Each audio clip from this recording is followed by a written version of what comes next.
What's up, fellas? Here for the Week 7 review.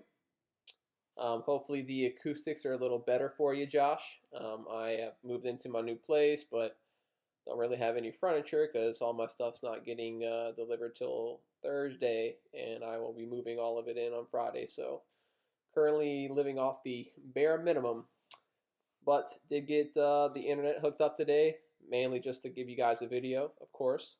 But let's go ahead and get started. We have my matchup here versus Derek. I lost this one last night because DK Metcalf decided to score a ginormous touchdown. But I lost this one 104.5 to 100, so by 4.5 points. Looking at my team, Jalen Hurts continues to be probably the top scoring fourth quarter quarterback. It seems like he is always struggling, and then come the fourth quarter, turns it on, gets me enough, 20 points, and then I'm happy with him. But leading up to that, it is very rough. James Conner played okay, got a touchdown. Obviously, Dearness Johnson, I told you guys last week he was going to be the number one pickup. I didn't expect to get him for $4, and as I mentioned in chat, I'm not sure why nobody else bid on him. But it paid off for me. Still lost, but getting 24 points out of him was pretty impressive. And then just not much else going on in the lineup. A couple guys with double digits, but a lot of single-digit scores. Tyler Lockett is struggling, 2 points. Had to play O.J. Howard because Darren Waller decided to get hurt in practice on Friday, was out, so I got 1.4 points out of him, which really hurt me there. Robbie Anderson is just shit. 3 points out of him. Guys on bye week, guys out hurt, so nothing I could really do to replace any of them. Looking at Derek's team, he went with Tua this week, which probably was a big reason why he won, giving him basically 27 points. Melvin Gordon got lucky and got a touchdown on Thursday night. Same with DK Metcalf. Got the big play there. It got a touchdown out of Booker. Double digits out of his kicker and defense is always solid. Kelsey did get him double digits. But rough weeks for Brandon Cooks. Sterling Shepard was ruled out. So he clearly didn't get that memo because he was ruled out early, I guess not early, but late Sunday morning. So he had a little over an hour, at least an hour to get him taken care of, but didn't cost him here. I did have Myles Gaskin on the bench who played well. But outside of that, nothing to speak of. Next matchup we have Dakota versus Kenny. This was a one-sided matchup, 135 to 104. Dakota went with Teddy Bridgewater at quarterback, which didn't really work out too well for him. Kamara last night went off, had 29. A.J. Brown had a nice game with 23. Zach Ertz, his first game with the Cardinals, found the end zone with 14.5. Elijah Mitchell had 17. Saints defense got him 10. Nothing really going on the bench here for him. And pretty much everybody else played pretty well outside of Allen Robinson, who only had 2.5 points, just continues to struggle. I still think he's probably a very good player. I think it's a lot to do with the team and the plays and the scheme, potentially. I'm shocked that Matt Nagy still has his job, to be honest. Justin Fields hasn't looked good, and I don't believe that it's because he's not good. I think it's poor coaching there. Looking at Kenny's team, Tannehill played okay with 19. Cooper Kupp carried his team with 32.5. Cooper Kupp is just killing it this year. It's just been absolute insanity. Cordero Patterson got him 13. He got -2 out of the Eagles defense. Not much going on the bench for him. Aaron Jones and Gibson each had 6.5. Just tough days for him. I'm not really sure why Aaron Jones didn't get the ball more, given the fact that they were winning majority of that game. Obviously, Antonio Gibson is dealing with a hairline fracture in his shin. So I imagine that's not the easiest thing to play on, but if he's playing, you got to expect him to do something. Next up, I got Dalton versus Jason. This was super lopsided. This was 111-60. Looking at Dalton's team here. Jesus, this whole thing is acting up. Hold on.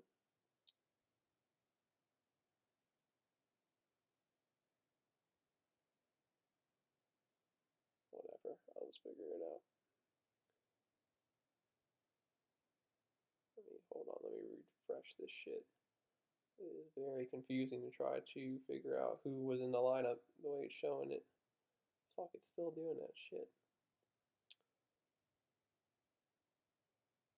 Alright, well, we'll figure it out.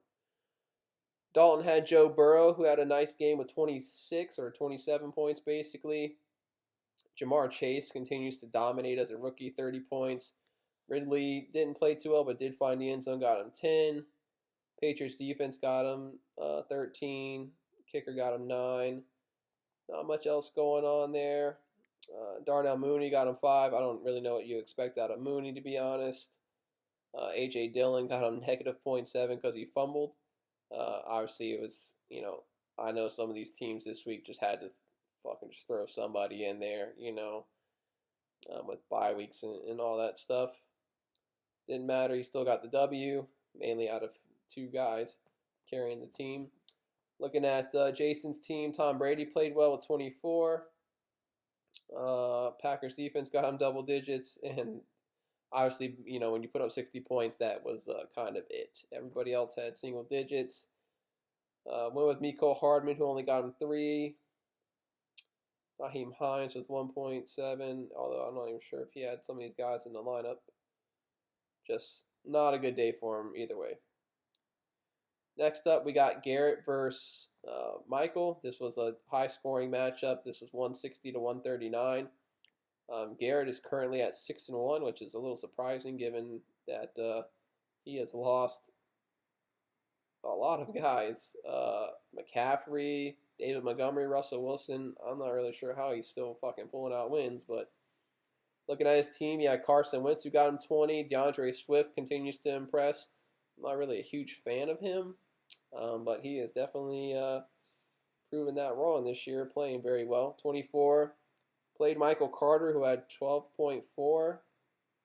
Had 8 catches for 67 yards. That had a lot to do with it. Hopkins found the end zone. Mike Evans obviously carried the team with 29 points, 3 touchdowns. Michael Pittman has been, really playing great this year. 18.5 points. I mean, he is, catching the ball at the high point and, just really using his size to his advantage. He got double digits out of defense and the kicker as well. Pretty solid team if Evans can keep playing. Solid receiver group.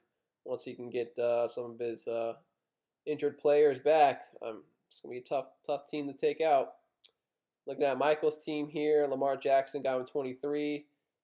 Jonathan Taylor and Fournette each got 16. Marquise Brown with the same. Chris Godwin had 21. Mike Gesicki had 18. That's kind of it. I mean, no real duds in his lineup, to be honest. Just, maybe you probably expected Tyreek Hill to be better than 10, as did I. I own him in a league, but everybody else kind of performed on par. Just tough matchup this week. Michael had the second highest score in the league, but lost because he played the highest score. Next up, we have Garrett number 2 over KC. This was 110-92. Garrett number 2 had Stafford, who had his, revenge game, or his first game against the Lions since being traded. He had 27. Kenyon Drake played well at 15. Devontae Adams had 16.5. I'm sure all you guys know he's got placed on the COVID list, and they play Thursday, so he is likely not going to be playing. And he also got traded to Dalton's team today for Calvin Ridley, Kenny Gainwell, and who the fuck else is in that trade? Oh, I think Chase Edmonds. So, big move to get a number 1 draft pick, but you're probably not going to be able to use him today. I'm sure Dalton knew that when he made the deal anyways, though. Deebo Samuel had 17.5. Damian Harris had 24. -6 out of his defense. That's tough. And then played St. Brown for the Lions, who had 0. Miles Sanders got hurt in the game, only finished with 3 points there. Nothing else to cover. Looking at Casey's team, Patrick Mahomes with a fucking dud. Basically 8 points. I don't know what's going on in Kansas City. I don't know if CEH being out is hurting, or if teams are just figuring out ways to limit them and slow them down. But they really need to get their shit together. Derrick Henry had 15. Javonte Williams had 14. Kyle Pitts has been playing very well. He's got 20 here. And then nothing else to speak of. Everybody else kind of disappointed. Julio with 5. Odell Beckham with 3. Ruggs with 5. Hubbard with 7.5. Need a little bit more production there. And then the last matchup we got here is we had the winless Promised Land, which is Matt's team versus Josh. And Matt was able to pull out the victory, 115 to 112. Looking at Josh's team, Kyler Murray played all right with 21. Jacobs had 14. Played Devonta Freeman, who had 11, did find the end zone. DJ Moore played okay. Just Sam Darnold looks like complete shit, as do the Panthers. Only had 10.